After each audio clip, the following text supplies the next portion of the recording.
Bon, excusez-moi si j'ai l'air un tout petit peu désorienté et un tout petit peu ailleurs dans cette vidéo que je vous publie aujourd'hui. J'ai vécu un événement très compliqué à digérer qui est très dur dans ma vie privée, dans ma vie personnelle. Et j'y pense constamment et c'est un peu compliqué pour moi depuis quelques jours. Mais je tenais quand même à être présent et à vous faire des vidéos sur l'Olympique de Marseille car il y a quand même énormément de choses à dire malgré le moment très compliqué personnel que je suis en train de vivre actuellement. Qu'est-ce qui se passe en fait à l'Olympique de Marseille? C'est quoi le problème? C'est quoi le souci à l'Olympique de Marseille? C'est quoi le problème de fond qui se passe au club? À un moment donné, il va falloir arrêter de fermer sa gueule. À un moment donné, il va falloir arrêter de prendre les supporters pour des cons. Il va falloir dire à un moment donné la vérité sur ce qui se passe au sein de l'Olympique de Marseille. Il va falloir arrêter de faire de la pub médiatique, de faire de la com, de faire de la communication pour nous embobiner, pour nous manipuler.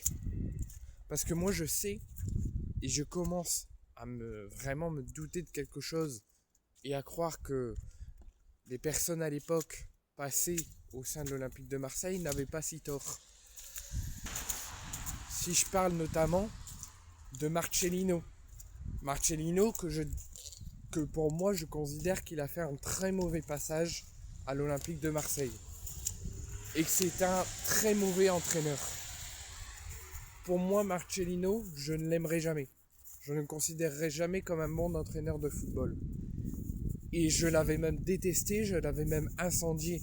Je vous en avais fait une vidéo il y a quelques années lors de son passage à l'OM, comme quoi que c'était honteux, c'était inadmissible ce genre de comportement et ce genre de propos qu'il avait tenus sur l'Olympique de Marseille sur ses dirigeants. Quelques années plus tard, je me dis que peut-être il avait raison. Et peut-être qu'il nous indiquait notre avenir. Peut-être qu'il nous indiquait ce qui allait se passer dans les prochaines semaines, dans les prochains mois, jusqu'à l'instant présent où je vous parle, et notre situation qui est plus que dramatique. Et peut-être, via ces paroles-là, il nous annonçait peut-être ce qu'on allait devoir encore encaisser 3 ans après la dernière crise que l'OM a survécu et a vécue. Marcellino nous disait clairement, actuel entraîneur de Villarreal, qu'à l'OM, c'est un club où il n'y a aucune ambition, qu'il n'y a aucun projet qui peut être porté vers l'avant et qu'il n'y a aucun projet qui peut être créé. Moi je me dis, je l'ai incendié il y a 2 ans, moi je me dis que peut-être il n'avait pas si tort que ça. Parce que quand je vois l'état actuel des choses, quand je vois les résultats qui partent droit dans le mur, qu'on pourrait sortir du podium du top 3 dès ce soir en cas de victoire de Lyon contre Nice, qu'on pourrait éventuellement sortir du top 5 le week-end prochain selon les résultats de nos concurrents et selon ce qu'on fera à Brest avec Pancho ou sans Pancho, avec un nouveau coach ou sans nouveau coach. Et entre deux, là je vous parle du sportif, mais il ne se passe pas que les résultats, il ne se passe pas que la colère des supporters, les banderoles, la grève, le match nul contre Strasbourg, le match de merde qu'on a fait, qu'on n'a pas su tenir un score, la préparation du match contre Brest. C'est pas ça.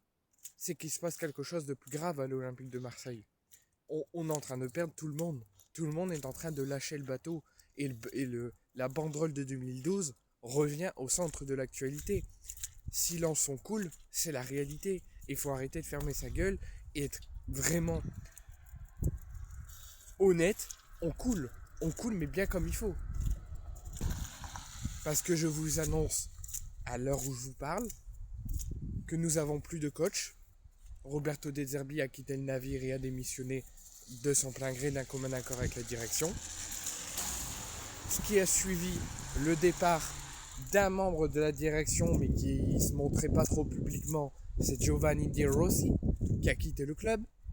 Et nous avons aujourd'hui Mehdi Benassia, qui nous annonce qu'il est resté présent pour le club ces derniers jours et qu'il était présent lors du match contre Strasbourg, qu'il n'a pas voulu lâcher le club malgré cette décision, mais que depuis le 9 février dernier, Mehdi Benassia n'est plus considéré comme un membre de la direction de l'Olympique de Marseille. Pourquoi ? Parce que Mehdi Benassia, depuis le 9 février, a décidé de démissionner de son poste de directeur du football de l'OM. Et il l'a annoncé sur ses réseaux sociaux aujourd'hui. L'OM va l'annoncer dans les prochaines heures via un communiqué. Et à l'heure actuelle, nous sommes dans une crise plus profonde qu'on ne l'imaginait. On n'a plus de directeur du football, on a presque plus de direction, avec notamment à noter aussi, il y a quelques mois de ça, le départ de Jean-Pierre Papin. Et on n'a plus de coach. Plus de coach, plus de directeur de football, quelques membres de la direction qui s'en va. Il ne nous reste que notre président. Notre président, Pablo Longoria, qui assure l'intérim de toute la direction parce qu'il ne reste plus que lui dans la direction. Vous êtes content ? Vous êtes content de dans quel état est actuellement l'Olympique de Marseille ? C'est à cause de vous tous. Vous êtes tous coupables. Super la préparation du match contre Brest. Super l'objectif d'aller gagner la Coupe de France. On n'a plus personne, mais on doit continuer à avancer et on doit continuer à aller travailler. Et vous avez que ça comme mot à dire ?